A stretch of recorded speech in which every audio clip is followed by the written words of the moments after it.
nggak sih kamu ngerasa capek banget, kayak hidup ini berat, dan kamu ngerasa kayak satu-satunya orang yang punya masalah?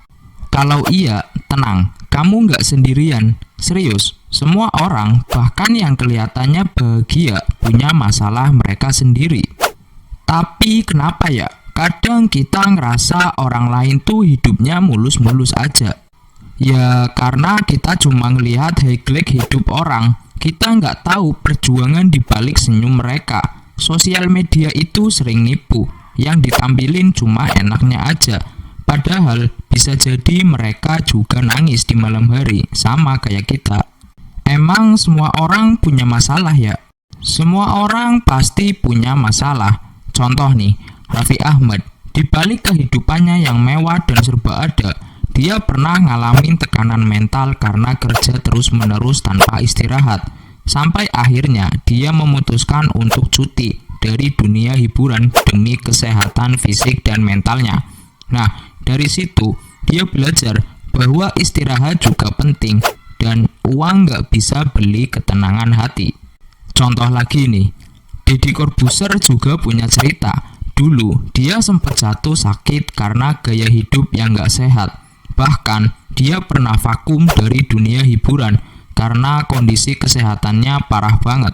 Tapi dia tuh nggak nyerah, dia ubah pola hidupnya, mulai olahraga dan sekarang jadi salah satu public figure yang inspiratif. Masalah berat bisa jadi titik balik kalau kita mau berubah. Tapi kalau masalahnya soal kerjaan, soal uang, soal keluarga, itu gimana ya?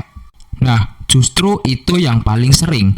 Ada orang yang kelihatan sukses, tapi tiap bulan masih mikir nih, gimana nutup cicilan. Ada yang kerja keras tiap hari, tapi masih aja dimarahin bos.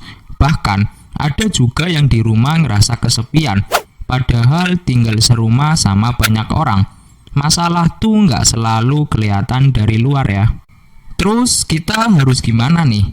Nah, jangan bandingin hidup kamu sama orang lain. Fokus aja jalanin hidup kamu. Satu langkah kecil tiap hari bisa bikin kamu semakin berkembang. Ingat, Raffi aja bisa burnout walau punya segalanya. Dan Deddy bisa balik bangkit dari kondisi yang hampir bikin dia menyerah. Mereka kuat bukan karena nggak punya masalah, tapi karena mereka milih buat terus maju. Jadi semua orang punya masa yang berat ya. Semua orang pasti mempunyai masa-masa yang sulit. Tapi yang bikin beda itu gimana cara kita ngadepinnya. Kamu kuat, bahkan kalau sekarang kamu ngerasa lemah. Karena yang penting bukan seberapa cepat kamu jalan, tapi seberapa konsisten kamu terus maju. Ingat, kamu nggak sendirian, nggak apa-apa kalau hari ini kamu nangis, asal besok kamu siap bangkit lagi. Karena kadang kekuatan kita tuh bukan dari selalu kuat, tapi dari keberanian buat terus coba, walaupun jatuh berkali-kali. Terus gimana sih caranya biar kita tuh kuat ngadepin masalah? Jadi ada beberapa cara yang bisa kamu coba nih. Nggak ada yang instan sih, tapi pelan-pelan semuanya bisa bikin kamu lebih kuat dari yang kamu kira. Yang pertama, akui kalau kamu lagi nggak baik-baik aja. Emang boleh ya ngakuin kalau kita tuh lagi lemah? Boleh banget. Bahkan itu tanda kamu berani dan jujur sama diri sendiri. Kadang kita terlalu maksa buat kelihatan kuat, padahal hati kita tuh lagi remuk. Misalnya nih, kamu habis dimarahin atasan, tugas numpuk, dan masih harus senyum seolah nggak ada apa-apa. Capek banget kan? Jadi nggak apa-apa kok bilang ke diri sendiri, gua capek. Itu bukan lemah, itu manusiawi. Yang penting jangan disimpan sendirian terus-menerus ya. Kemudian yang kedua, cerita ke orang yang kamu percaya. Tapi gimana kalau aku nggak punya siapa-siapa buat cerita? Nah, kadang tuh emang kita ngerasa sendirian. Temen nggak ngerti, keluarga sibuk, dan kita nggak tahu harus ke siapa. Tapi ada cara lain nih. Kamu bisa tulis di buku harian, di notes HP, atau rekam suara, kayak lagi ngobrol sama temen. Percaya deh, perasaan lega itu bisa datang cuma dari ngeluarin unek-unek. Contohnya nih, kamu lagi stres soal kerjaan.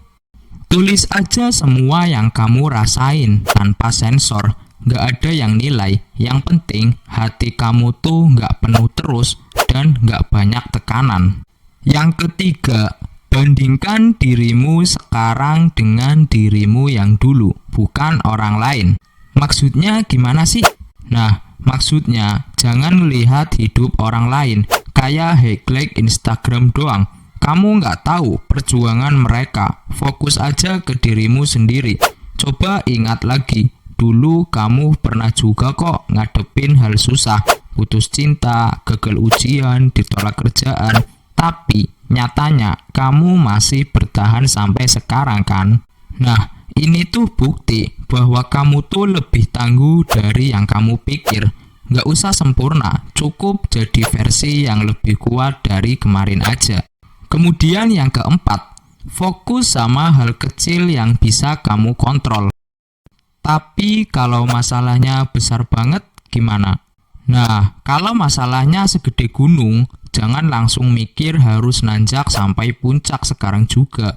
Mulai dari hal yang paling kecil, kayak pas kamu lagi patah hati berat. Kamu nggak harus langsung move on total hari itu juga. Tapi bisa mulai dari mandi pagi, makan enak, denger lagu yang kamu suka. Perlahan, kamu bakal nemuin tenaga buat jalan lagi. Ingat, langkah kecil tetap lebih baik daripada diam di tempat. Nah, yang terakhir, cari inspirasi dari orang lain. Tapi jangan bandingin. Siapa aja sih tokoh di Indonesia yang bisa jadi inspirasi? Mary Riana contohnya, dia pernah hidup di Singapura dengan uang yang pas-pasan, bahkan sampai harus hemat banget, cuma buat makan dan tinggal di tempat sempit. Tapi dia nggak nyerah, dia kerja keras, belajar, dan akhirnya bisa jadi orang yang sukses. Sekarang dia bantu banyak orang lewat cerita hidupnya. Tapi ingat, kita ngambil semangat dari cerita mereka bukan buat ngebandingin, karena tiap orang punya waktu dan jalannya masing-masing. Terus sekarang aku harus apa dong? Nah, untuk sekarang kamu bisa ambil napas dalam, istirahat sebentar, tarik selimut kalau perlu, dan bilang ke diri sendiri, gua masih di sini. Meskipun jalan gua pelan, tapi gua tetap berjalan. Dan gua gak akan pernah nyerah. Karena hari ini kamu bertahan dan itu udah luar biasa. Oke, mungkin itu saja yang bisa gua sampaikan. Kalau kalian suka dengan video ini, kalian bisa like, komen, dan subscribe. Sampai bertemu di video selanjutnya. Bye-bye.